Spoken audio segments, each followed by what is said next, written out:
प्रशांत कुमार जी, गाजियाबाद से। राधे राधे महाराज जी। महाराज जी, एक एकांतिक वार्तालाप में आपने कहा था कि स्वाति की बूंद केले पर गिरे तो कपूर बन जाती है, सांप के मुंह में जहर, सीपी में मोती और चातक के मुंह में गिरे तो जीवन बन जाती है। महाराज जी, चातक जैसी अनन्यता भजन में कैसे लाएं? गुरु कृपा से। इसमें अपना प्रयास तो है ही, लेकिन प्रधानता गुरु कृपा से है। जब गुरु प्रसन्न सावन कुला, मिटी सकल कल्पित भय शुला। जे गुरु चरण रेणु अनुरागी, ते लोकों वेदौ मणभागी। जे गुरु चरण रेणु सिर धरहि, ते जन सकल विभव बस करें। तो हमारी बात हृदय से अगर आप समझ पाओ, जो अपने गुरुदेव की चरणों की उपासना में तन्मय हो गया, वो इष्ट के प्रति चातक भाव रख सकता है, अन्यथा नहीं। जो गुरुदेव का अनन्य उपासक नहीं, वो इष्ट का कभी अनन्य हो ही नहीं सकता है। गुरुदेव की कृपा से ही इष्ट में चातक भाव होता है।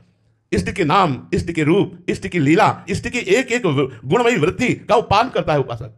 कौन? जो गुरु कृपा पात्र होता है।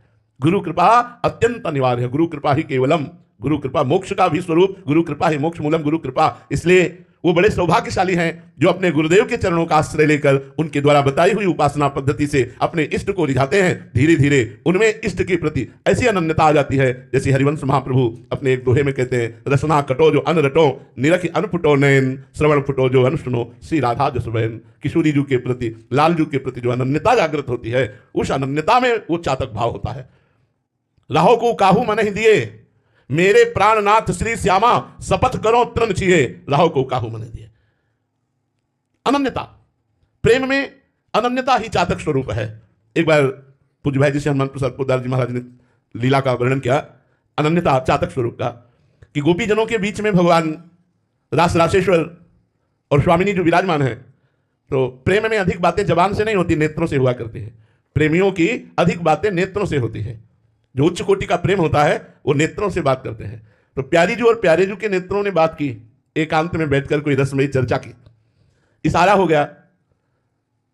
बातचीत में सब खोए हुए थे, इतने में ठाकुर जी अंतर्ध्यान हो गए। ये ब्रज लीला की अंतर्गत की बात है। निकुंज में तो ऐसी सामर्थ्य नहीं है कि अंतर्ध्यान हो, ये निकुंज में नहीं है। अब गोपीजन खोज करने लगी लालजू की, क्योंकि पहले से उनको पता है कि थोड़ी सी भी त्रुटि हो जाने पर ईमान धारण करके अंतर्धान हो जाते हैं। क्या हो गया, हमसे कोई त्रुटि हो गई क्या? हाँ कृष्ण, खोज रही। तो जिस निकुंज में प्रियालाल ने परस्पर इशारा किया था, वहां बैठकर रसमयी वार्ता करने का, खोजती उसी कुंज में पहुंच गई। लालजू ने देखा कि सब गोपी जन आ गए, अभी प्रियाजू तो आई नहीं, तो उन्होंने दो भुजाएं और बढ़ा ली। आपको चातक की बात कहते हैं, दो भुजाएं बढ़ा ली। वृंदावन के बाद मथुरा में 4 भुजाधारी ही रहे, मथुरा द्वारिका 4 भुजाधारी ही रहे। गोपीजन नजदीक गई, बिल्कुल भाव नहीं बना, प्रणाम किया और कहा, हे चतुर्भुज नारायण, आप हम पर ऐसी कृपा करें, मेरे लाडले श्याम सुंदर शीघ्र ही मेरे नेत्र गोचर हो। वही श्याम सुंदर केवल 2 भुजा बढ़ा ली तो गोपी जनों का प्रेम गुप्त हो गया और कहा, हे नारायण, हे हरि, आप कृपा करो और मेरे लाडले श्याम सुंदर मेरे नेत्र गोचर हो, और चली गई। भगवान ने देखा कि कितनी अनन्यता है, केवल 2 भुजा बढ़ा लिया तो इनके अंदर का प्रेम गुप्त हो गया। और जब प्रिया जी उस कुंज में जो ही चरण पधराई, तो लालजू ने सोचा 2 भुजा उनको भी दिखाए चतुर्भुज रूप, लेकिन उनकी 2 भुजा अपने आप अंतर्ध्यान हो गई, दूध मुरली मनोहर के रूप में ही विराजमान। चातक की तरह अनन्यता, जैसे गोस्वामी तुलसीदास जी कहते हैं, बने तो रघुवरते बने, बिगड़े तो भरपूर, तुलसी और अंते बने, ताबन बेपे दूर। प्रेम, प्रेम ये गुरु कृपा से प्राप्त होता है। इष्ट प्रेम ये गुरु कृपा से प्राप्त होता है। इष्ट अनन्यता ये गुरु कृपा से प्राप्त होती है। जब तक गुरु कृपा नहीं, तो आज इसकी बड़ी हानि हो रही है। लाखों लोग गुरु बना रहे हैं, लेकिन गुरु की मानते नहीं है, मनमानी आचरण करते हैं, गुरु के प्रति समर्पण नहीं, गुरु के प्रति भाव नहीं, गुरु को एक मनुष्य मानते हैं, बहुत साधक मानते हैं, लेकिन गुरु साक्षात परब्रह्म तस्मै श्री गुरुवे नमः, ऐसा भाव नहीं। अगर ऐसा भाव हो तो मोक्ष या प्रेम दुर्लभ नहीं। प्रेम ही चातक का प्रेम है। प्रेम जब आएगा तो चातक की तरह होता है, जैसे मीरा जी के हृदय में गिरधर का प्रेम, जाके सिरमोर मुकुट मेरो पति सोई, मेरे तो गिरधर गोपाल दूसरों न कोई। जो अपने इष्ट के प्रति अनन्यता आ जाए तभी बात बनती है। ये गुरु कृपा से होगी। इसमें साधन बल काम नहीं करता। या गुण साधन ते नहीं होई, तुम्हारी कृपा पाओ कोई में वही गुरु कृपा पात्र जो गुरु चरण आश्रित है। आशा जी, गाजियाबाद से। राधे राधे महाराज जी। महाराज जी, सब कुछ बदल गया जीवन में जब से आपका सत्संग सुना। श्री जी की कृपा से नाम जप का प्रयास करती हूँ। भगवान जब आप बोलते हैं कि मरना है, जाना है, यहाँ से जाने की तैयारी कर लो, यहाँ से कुछ भी साथ नहीं जाएगा, नाम जप कर लो, यही साथ जाएगा। ये जो मरने का भय रहता है महाराज जी, कुछ समय तो याद रहता है, उसके बाद फिर भोगों में मन लग जाता है महाराज जी। ये डर हमेशा अभी सही डर नहीं बैठा, जब डर बैठ जाएगा तब आपको पता चलेगा। जैसे डर तो नहीं मरेगा, लेकिन होश में रहते हैं, हर समय होश में रहते हैं कि हमारा एक एक मिनट बहुत कीमती है, कभी भी आखिरी मिनट हो सकता है। इसलिए हर समय सावधान, निरंतर नाम जप, परोपकार, सर्वमंगल भावना, कहीं किंचन मात्र कोई अमंगल बात ना होने पावे, कहीं आसक्ति ना हो जाए किसी से, कहीं किसी का अपकार ना बन जाए। कोई भी मिनट अंतिम हो सकता है तुम्हारा, सावधान। हम ऐसे हर समय चलते हैं। अब भोगों का काम ही है भुलाना, भगवान को भुला देना, मृत्यु को भुला देना, पीछे जो घटनाएं हुई हैं उनको भुला देना, उसका काम ही है भूल।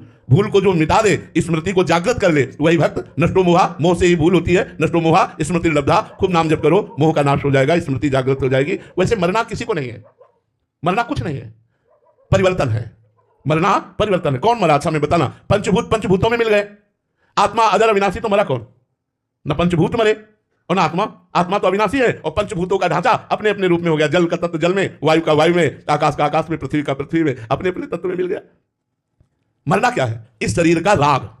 ये जो शरीर में हम बैठ गया, मैं पुरुष मैं स्त्री, इसी से इसको छोड़ने में बड़ा कष्ट हो रहा है। यही राग जब अनुराग में बदल जाता है तो मरने से सब जग डरा, मेरो मन आनंद, कब मरी हो कब भेटी हो पूर्ण परमानंद। वो आनंद मस्ती आ जाती है, मृत्यु का भय नहीं रहता।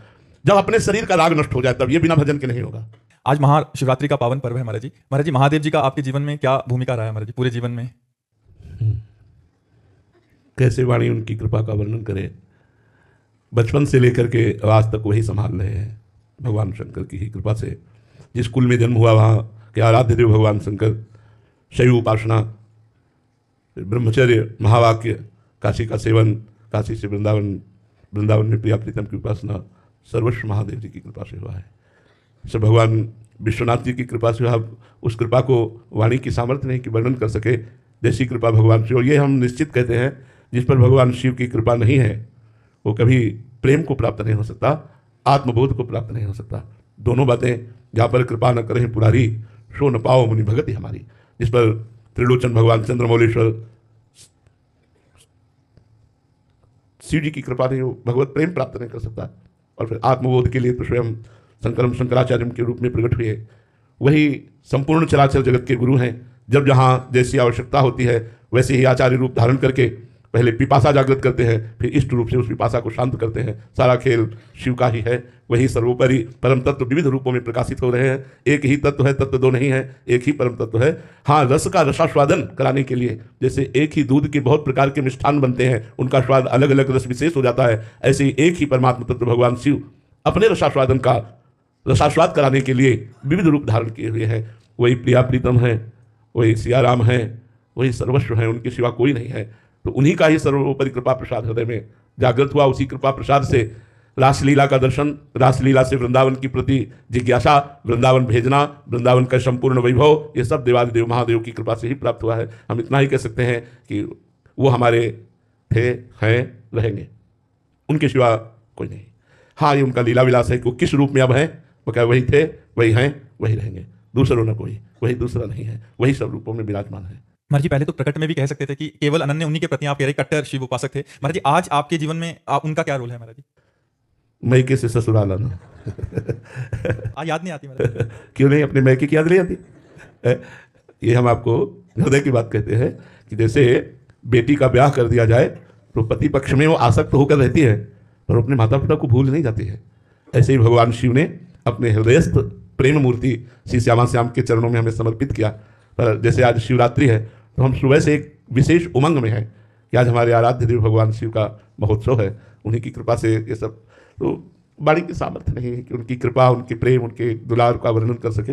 बहुत कृपा है, बस इतना ही हम कह सकते हैं। दो शब्द कृपा ही है, पूरा जीवन कृपा ही है। उन्होंने ही हाथ पकड़ कर चलाया है, उन्होंने ही हाथ हमारा प्रिया प्रीतम के हाथ में दिया है, वही हम निर्वाह कर रहे हैं, वही निर्वाह कराते रहेंगे। हमारी सामर्थ्य नहीं है, तिनके की जैसे सामर्थ्य नहीं कि एक कदम भी उड़ सके, ऐसे हमारी सामर्थ्य नहीं है। केवल भगवान देवादिदेव महादेव जी की ही कृपा से सब संभव है। किसी को भी अयोध्या में भगवान श्री राम बहुत प्रसन्न मुद्रा में अपने नगरवासियों को बैठाते हैं और कहते हैं, औरो एक गुपुत मत सब ही कहो कर जोरी, शंकर भजन बिना नर भगति न पावे मोरी। हे अवधवासियों, सबसे हाथ जोड़कर प्रार्थना करता हूँ, मैं एक अपना गुप्त बात हृदय की बताता हूँ।